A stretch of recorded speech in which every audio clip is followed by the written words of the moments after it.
ಎಲ್ರಿಗೂ ನಮಸ್ಕಾರ. ಇವತ್ತಿನ ವಿಡಿಯೋದಲ್ಲಿ ದುರ್ಗಾದೇವಿಗೆ ರಾಹುಕಾಲದಲ್ಲಿ ನಿಂಬೆಹಣ್ಣಿನ ದೀಪವನ್ನು ಯಾಕೆ ಹಚ್ತಾರೆ ಮತ್ತು ಅದರ ವಿಶೇಷತೆಯನ್ನು ತಿಳ್ಕೊಳ್ಳೋಣ. ಹಿಂದೂ ಸಂಪ್ರದಾಯದಲ್ಲಿ ರಾಹುಕಾಲವನ್ನು ಸಾಮಾನ್ಯವಾಗಿ ಶುಭ ಕಾರ್ಯಗಳಿಗೆ ಅನುಕೂಲಕರ ಸಮಯವೆಂದು ಪರಿಗಣಿಸೋದಿಲ್ಲ.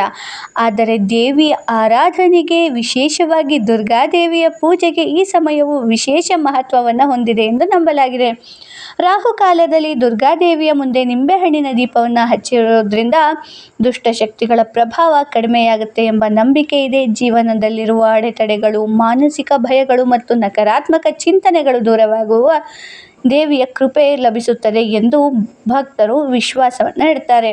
ನಿಂಬೆಹಣ್ಣು ಸ್ವಭಾವತಃ ಶುದ್ಧತೆ ಮತ್ತು ನಕಾರಾತ್ಮಕ ಶಕ್ತಿಯನ್ನು ಹೀರಿಕೊಳ್ಳುವ ಸಂಕೇತವೆಂದು ಪರಿಗಣಿಸಲಾಗುತ್ತೆ. ಆದ್ದರಿಂದ ನಿಂಬೆಹಣ್ಣನ್ನು 2 ಭಾಗ ಮಾಡಿ ಅದರೊಳಗೆ ಎಣ್ಣೆ ಅಥವಾ ತುಪ್ಪ ಹಾಕಿ ದೀಪ ಹಚ್ಚಿ ದುರ್ಗಾದೇವಿಗೆ ಅರ್ಪಿಸುವ ಪದ್ಧತಿ ಹಲವೆಡೆ ಇದೆ.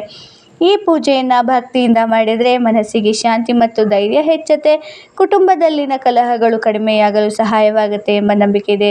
ರಾಹು ಮತ್ತು ಕೇತು ಗ್ರಹಗಳಿಂದ ಉಂಟಾಗುವ ತೊಂದರೆಗಳು ಶಮನವಾಗುತ್ತವೆ ಎಂದು ಹೇಳಲಾಗುತ್ತೆ. ಉದ್ಯೋಗ, ವ್ಯವಹಾರ ಹಾಗೂ ಜೀವನದ ಅಡೆತಡೆಗಳು ನಿವಾರಣೆಯಾಗಲು ದೇವಿಯ ಅನುಗ್ರಹ ದೊರೆಯುತ್ತದೆ.